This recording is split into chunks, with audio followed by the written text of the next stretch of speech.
ate yali talina kiraga nti yali asanyuseeko ekisukkiridde oba okwagala kukola ebintu ebisukkiridde. He has no history of alcohol or substance use, although he occasionally took alcohol. N'agamba nti yali talina kiraga nti yali anywa nnyo omwenge oba kulya ebidagala. He denies any history of hearing voices or seeing things others could not see. N'ayegaana nti yali tawulira oba kulaba ebintu abantu abalala bye baali tebalaba oba okuwulira. He has no history of excessive fears or worries and has never had a seizure. N'agamba nti yali talabeeranga kwawo n'atya ennyo oba naye yalirikirira nnyo. He denies any traumatic experiences and sleeps well. Era yeegaana okubeera nga waliwo ebimutabula nnyo mu bwongo n'agamba nti yali yeebaka bulungi. This is his index visit to a mental health personnel and has never been on any psychiatric medication. Era n'amugamba nti gwali mulundi gwe gwali gusookera ddala okulaba omusawo w'obwongo era yali tamerangako amakerenda g'okujanjaba obwongo. He is a known patient of sickle cell disease and regularly takes his medications. Era bamumanyi nti alina obulwadde bwa nnalubiri era abadde ng'amira amakerenda. He has no other chronic medical conditions. Talina bulwadde obulala. He is the third born of 4 children. Ye mwana w'okusatu mu maka g'abaana abana. Both their parents are alive and well. Abazadde baabwe bombi bwe bali ate bali bulungi. There is no known mental history in the family. Era tebamanyiiko muntu yenna alina obulwadde bw'obwongo mu kika ekyo. That was a psychiatric assessment. The mental status examination revealed the following, still by the same doctor. He is a middle-aged man who appears his age. Era bwe yayongera okumwekebejja n'agamba yali omusajja eyali akuzeemu ate nga yali alabika emyaka gye. He is well nourished and kempt. Era yali alabika bulungi. He is generally calm and keeps eye contact. Nti yali mukkakkamu ate ng'asobola kusigala ng'atunula bulungi ng'alaba abantu wamu. No odd behavior was noted throughout the interview. Nti ate we yamwekebejjeza yali nga yeeyisa bulungi nga tewali we yali we yeeyisa bubi. His speech is of sound. His speech is of normal rate, tone and volume, and is generally coherent and fluent. Nti ate bye yali ayogera byali bikwatagana bulungi. His thoughts are logical with no preoccupation over valid ideas or delusions. Nti ate n'endowooza ye yali ekwatagana bulungi. He has a euphemic mood congruent with affect and has no perceptual or cognitive disturbance. Nti era bye yali akola byali bikwatagana n'embeera ze. He concluded his diagnosis as follows. Onyum Christopher Okello has no established mental disorder. I therefore affirm that Onyum Christopher Okello is sane and mentally fit to live and work in Uganda. Era n'amala n'agamba nti Christopher Okello Onyum talina bulwadde bwa bwongo, si mulalu, ate ng'asobola kubeera oba kukolera mu Uganda. The prosecution also adduced the evidence of Dr. Nwamanya Emmanuel. On the 7th of April. That one is a police surgeon. He also did a mental examination on him on the 7th of April. This was now after the commission of this offense, 5 days after. And these were his findings. He had normal behavior, calm, cooperative, speech was coherent, his memory intact, and exhibited good judgment.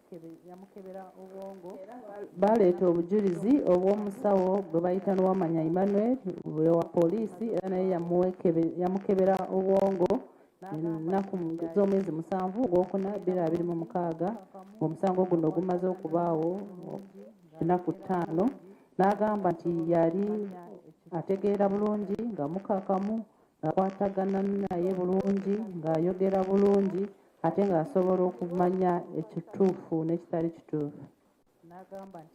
His thought process and content was normal, but he believed in wealth by human sacrifice.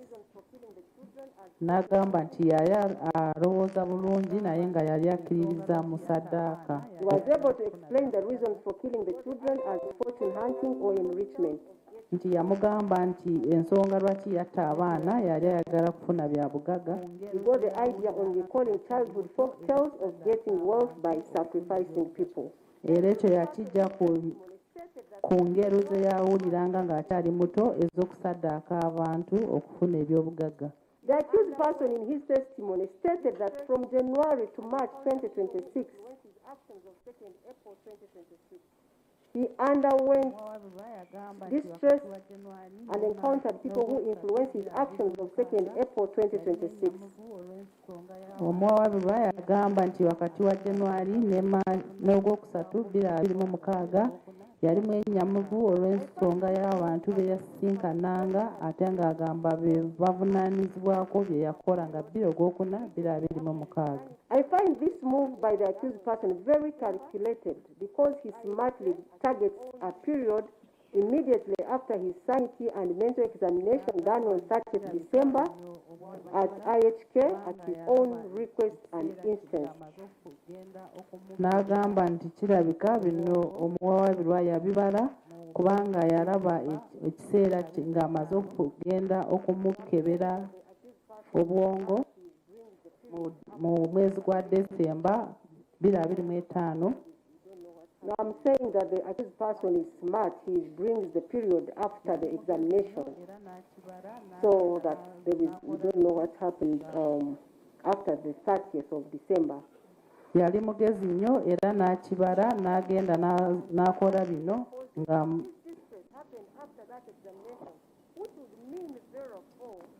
he intelligently and smartly supposes that his distress happened after that examination, which would mean therefore that the distress after 30th December is the reason for his actions of 2nd April 2026.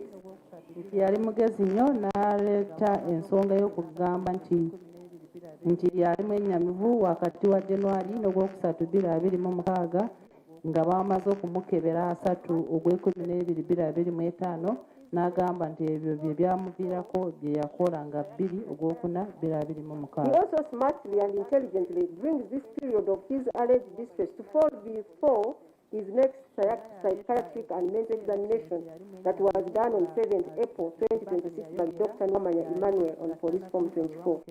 Era yaleeta ekiseera kino kye yali mwennyamivu nga ebbanga lye yayogera yali nga tannatuusa we bamukeberera nga 7 ogwokuna 2026. In light of the above smart move by the accused person, this court will proceed to examine and assess his conduct and lifestyle between January and 2nd April 2026 when he committed the offense to determine whether or not he was mentally functional. Olw'ensonga nti yakola ebintu bino mu ngeri y'amagezi, kkooti egenda kutunuulira engeri yeeyisaamu wakati wa Januari ne 2 ogwokuna 2026 okulaba oba omutwe gwe gwali kukola bulungi. Prosecution adduced the evidence of Mr. Paul Mukasa Paul. He was PW9 and he was the landlord of the accused person in Bunga for a period between November 2025 and March 2026. And he testified that while he was renting this house, the accused person was a very good person, relating well with others, and that he did not notice anything odd or irregular with his conduct. Oludda oluwaabi lwaleeta omujulizi gwe bayita Mukasa Paul eyali landlord w'omuwabirwa ebbunga n'agamba nti yali landlord we kuva nga ogw'Okumi 2025 okutuusa nga ogwokusatu 2026 era n'agamba nti bwe yabeera ku nnyumba ye yali muntu mulungi nga yeeyisa bulungi ate ng'akwatagana bulungi ne bamuliraanwa. According to the evidence of Makai Joel, now that's the landlord of Chanja, where the accused person was staying at the time of this offense. The person approached him for a house to rent.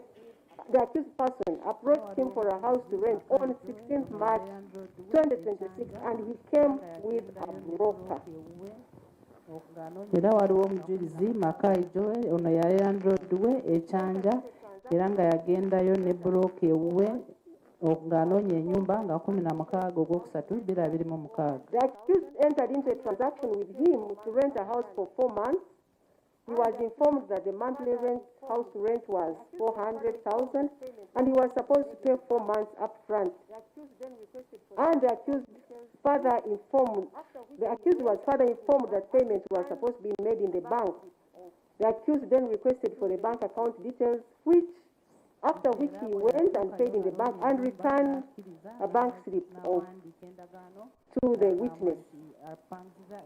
Nti era bwe yatuukayo ng'anoonya ennyumba n'akkiriza n'awandiika endagaano ng'agamba nti apangisiza emyezi 4, ne bamugamba nti buli mwezi ajja kusasula $40,000, ne bamugamba nti ezo ssente alina ozisasula mu bbanka, era n'abasaba banka akawunti ebikwata ku banka ne bazimuwa. N'agenda mu banka n'asasula ssente n'aleeta n'akapapula ke yasasuliddeko. From this evidence, this court finds that at this point the accused person was in very good health, mentally functional, and in control of his actions. Otherwise, how would he even know that he needed a broker to get